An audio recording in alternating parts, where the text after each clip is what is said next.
I stood alone at my 8-year-old son's grave, watching the coffin lower into frozen ground. No mother, no father, no sister, just me, and the sound of dirt hitting wood that still echoes in my nightmares. I thought they couldn't come. Traffic, illness, something, anything that made sense. I was wrong. While I buried my baby, my parents were across town in a lawyer's office finalizing paperwork. The vibration in my pocket wasn't a text of comfort. It was a digital alert from the district court. At the exact moment the earth covered Leo, my brother Thomas was filing an emergency injunction to seize my company, Etheris Biolabs. They weren't missing the funeral. They were using it as proof that I was too mentally unstable to manage my own assets. I have to ask, have you ever realized that for some people, even your darkest grief is just an opportunity for them to make a profit? If you've ever felt that coldness, drop a yes in the comments. I want to know I'm not the only one. I drove straight from the cemetery to my lab. Etheris Biolabs. To my family, this place was a joke. A hobby.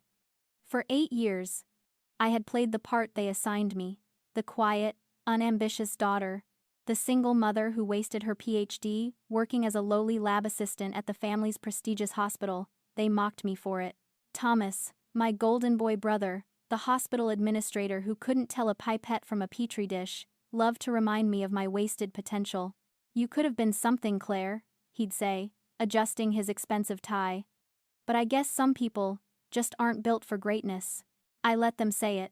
I let them believe it. Because when you live in a tank with sharks, you don't bleed. You become a stone. You become boring. It's not cowardice. It's camouflage. If they knew what I was really doing, they would have devoured me years ago. They didn't know that every night, after I put Leo to bed, I came here. They didn't know that while I was filing their paperwork and cleaning their equipment, I was also building a cure. Leo had a rare neurodegenerative disease. The kind that has no name, no funding, and no hope. My family's hospital had given up on it decades ago. Not profitable enough. But I couldn't give up. So, I built Etheris in secret. I funded it with grants they didn't know I applied for. I published papers under a pseudonym. I built a team of scientists who were loyal to the science, not the dynasty.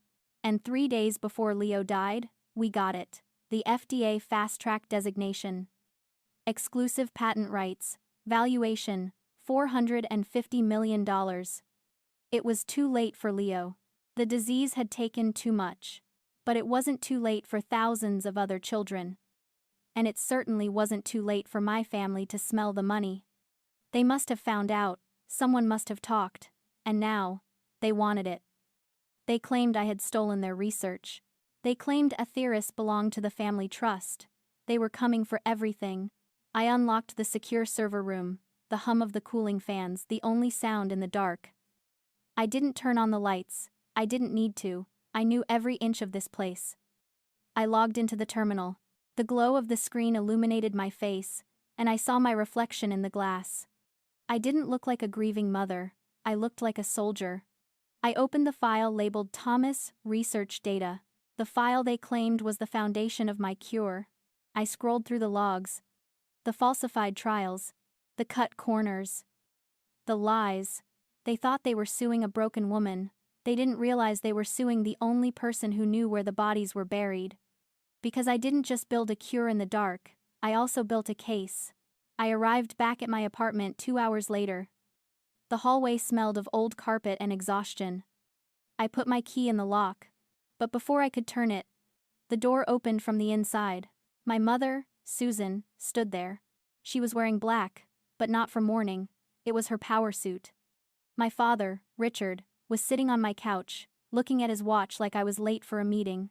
"Where have you been?" my mother asked. Not, "How was the funeral?" Not, "Are you okay?" Just an accusation. "I was burying my son," I said, walking past her. I didn't take off my coat. I didn't offer them tea. "Get out of my house. Claire, be reasonable," my father said, standing up. "We're here to help you. We know you're distraught. You're not thinking clearly." "I'm thinking perfectly clearly," I said. "You sued me. On the day of my son's funeral. It's a protective measure," my mother said, smoothing her skirt. To protect Leo's legacy. You're emotional, Claire. You can't be expected to manage a patent of this magnitude. We're just trying to take the burden off your shoulders. Sign the rights over to the family trust. Thomas can handle the business side. You can take some time. Rest, heal, Thomas, I said, the name tasting like ash. You want me to give my life's work to Thomas, the man who can't even balance the hospital budget without your help. He is your brother, my father snapped. And he is the director. This research belongs to the hospital. You developed it on our time, using our resources. I developed it in my garage, I said, my voice rising. I developed it while you were at galas, and Thomas was on his third vacation of the year. I developed it while my son was dying in the room next door. It doesn't matter, my mother said, her voice dropping to that icy tone she used when she was done negotiating. We have the lawyers, we have the money, we will tie you up in court for years. By the time it's over, the patent will be worthless, and you will be bankrupt. Do you really want to drag Leo's name through the mud like that? That was it. The mention of his name. The weaponization of my dead child. The last tether of obligation I felt toward them snapped. I walked over to my desk. I picked up a folder I had prepared. I didn't throw it. I handed it to my father gently. This is a copy of my independent patent filing, I said. Dated 3 years ago. Notarized. Independent verification of all data sources. And this, I pointed to a second document, is a cease and desist order. If you or Thomas or anyone from the hospital contacts me or my investors again, I will release the rest of the file. What file? My father asked, frowning. The one that proves Thomas falsified his clinical trial data 5 years ago, I said. The one that proves the hospital committed fraud to get their last grant. I have the logs, Dad. I have everything. My father's face went pale. My mother stepped back, her hand going to her throat. They stared at me like they had never seen me before. And they hadn't. They had only seen the gray rock. Now, they were seeing the diamond underneath. Get out, I said again. This time, they listened. I locked the door behind them. I slid the deadbolt home. I didn't cry. I didn't collapse. I went to the kitchen, poured a glass of water, and drank it standing up. Then I picked up my phone and dialed. Vanessa, I said when she answered. It's Claire. They took the bait. We're going to court. Vanessa was waiting for me in her office the next morning. It was a glass-walled corner suite overlooking the Boston Harbor, the kind of place that smelled of espresso and expensive leather. Vanessa was in her 40s, sharp as a tack, with a reputation for eating corporate bullies for breakfast. She had been Leo's godmother, one of the few people who had actually shown up for us. They filed the injunction, she said, sliding a thick document across the desk. They're claiming intellectual property theft. They say you used proprietary data from the hospital's database to build the Atheris algorithm. Specifically, Thomas's research from 5 years ago. I laughed. It was a dry, humorless sound. Thomas's research, I said. You mean the research he botched? The study he fabricated because he was too lazy to run the actual trials?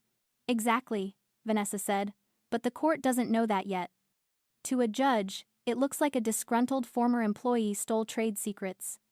They have prestige, Claire. They have the family name. The judge is going to be inclined to believe them. I know, I said. That's why we have to destroy them. We need to prove that the data you used was generated independently, Vanessa said. We need your raw logs, your server timestamps, everything. I have all that, I said. But that's just defense. That just proves I'm innocent. It doesn't stop them. They'll just find another angle. We need to go on the offensive. I pulled up the logs on my laptop. Thomas is desperate, I said. He needs this patent. Not just for the money, but for the credibility. The hospital is hemorrhaging cash. He's made bad investments. He's in debt. If he doesn't secure a big win soon, the board is going to oust him. He's panicked. And panicked people make mistakes. Vanessa leaned forward, her eyes narrowing. You want to trap him. He still has a back door into the hospital's shared server, I said. The one I used to manage when I was working there. I never closed it because I knew he'd use it to spy on people. I'm betting he's already tried to access my private files. That's illegal, Vanessa said. But hard to prove. Not if we bait the trap, I said. I'm going to create a folder on the server. I'll label it Offshore Data Vault, Iceland. I'll put a file inside that looks like the source code for the cure. But it won't be code. It'll be a tracker. A digital canary. Vanessa smiled. It was a slow, dangerous smile. If he opens it, it pings us, I finished. It records his IP address, his device ID, the time, the date. It proves he's actively hacking into a server he has no right to access. It proves corporate espionage. And if we do this during the hearing, Vanessa mused. He'll be on the stand, I said, under oath, denying everything, and we'll catch him red-handed. The Federal District Court in Boston was a place designed to make you feel small. High ceilings, marble floors, echoes that lasted too long. It was cold, sterile, and imposing. Exactly the kind of arena my family thrived in. I walked in with Vanessa. We wore matching charcoal suits, armor. My parents were already there, sitting in the front row. They were wearing somber colors, playing the role of the grieving, concerned parents to perfection. My mother dabbed at her dry eyes with a tissue. My father looked stoic and burdened. They didn't look at me. Thomas was at the plaintiff's table. He looked polished. That was the only word for it. His suit was tailored. His hair was perfect. His expression was one of righteous indignation. He looked like the victim. He looked like the hero. It made me sick. The judge entered. Judge Weaver. An older man with a reputation for being tough on intellectual property cases. He looked bored. To him, this was just another family squabble over money. Their lawyer, a man named Vance, who looked like he cost $1,000 an hour, stood up. Your Honor, he began, his voice smooth as oil. This is a simple case of theft. The defendant, Claire Sterling, used her position as a lab assistant at Hawthorne Memorial Hospital to access proprietary research data. Data developed by her brother, Dr. Thomas Sterling. She then used this stolen data to file a patent for her own company, cutting the hospital and her family out of the discovery completely. He paused, letting the accusation hang in the air. We are asking for an immediate injunction on the patent and a transfer of all intellectual property rights to the Hawthorne Family Trust. We are also asking for damages. It was a good story. Simple. Believable. The ungrateful sister stealing from the brilliant brother. I could see the judge nodding slightly. Then it was Vanessa's turn. She stood up, but she didn't walk to the podium. She stayed at our table. Your Honor, she said, we contest these allegations entirely. We will prove that, Doctor. Claire Sterling developed this technology independently, using her own resources and her own data. Furthermore, we will prove that the plaintiff's claims are not only false, but fraudulent. Thomas smirked. He actually smirked. He thought we were bluffing. He thought he had won before the game had even started. Thomas took the stand. He swore to tell the truth.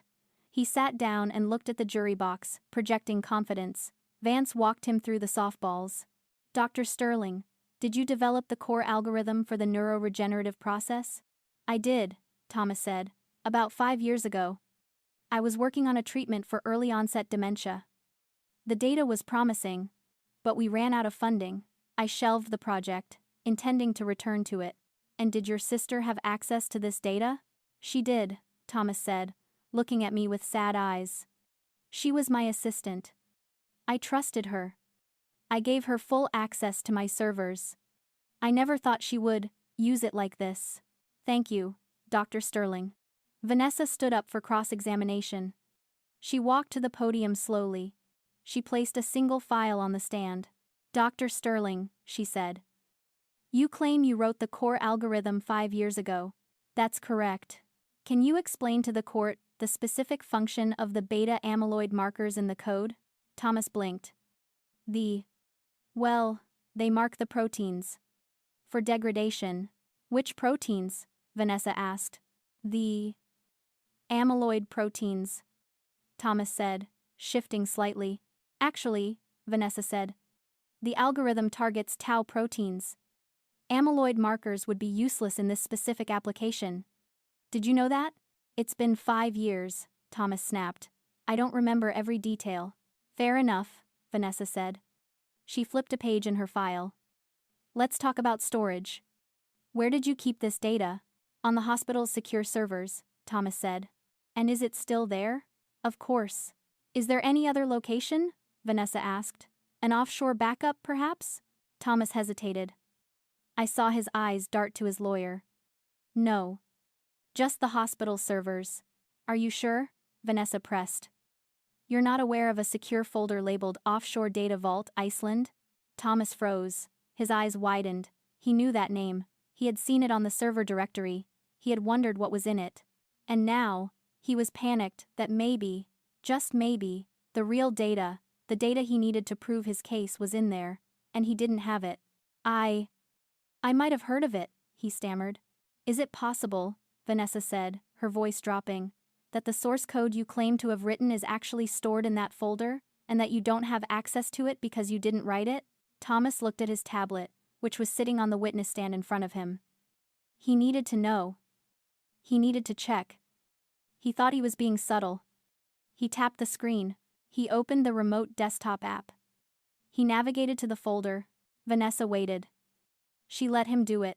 She let him hang himself. Suddenly, a large monitor on the wall of the courtroom, which had been black, flashed to life. It was a bright, angry red. Text scrolled across the screen in bold white letters. Unauthorized access detected IP address. Thomas's tablet device ID. Location. Boston Federal District Court. Courtroom 4 file accessed. Canary. Trap. Exe. The judge sat up straight. The gallery gasped. Thomas stared at the screen, his face draining of color. Your Honor, Vanessa said, her voice ringing like a bell. The witness is currently, at this very moment, illegally accessing a secure server that belongs to my client. He just walked into a trap designed for a thief. Thomas looked up. He looked at me. And in that moment, the golden boy died. Order! Judge Weaver shouted, banging his gavel as the courtroom erupted. Order in the court! Thomas was shaking. He tried to hide the tablet, sliding it under a stack of papers, but it was too late. The red alert on the big screen was still pulsing, a digital heartbeat of his guilt. Mr. Sterling, the judge said, his voice dangerously low. Hand over that device to the bailiff. Now. Thomas handed it over. His hands were trembling so badly he almost dropped it. Your Honor, Vanessa continued, relentless.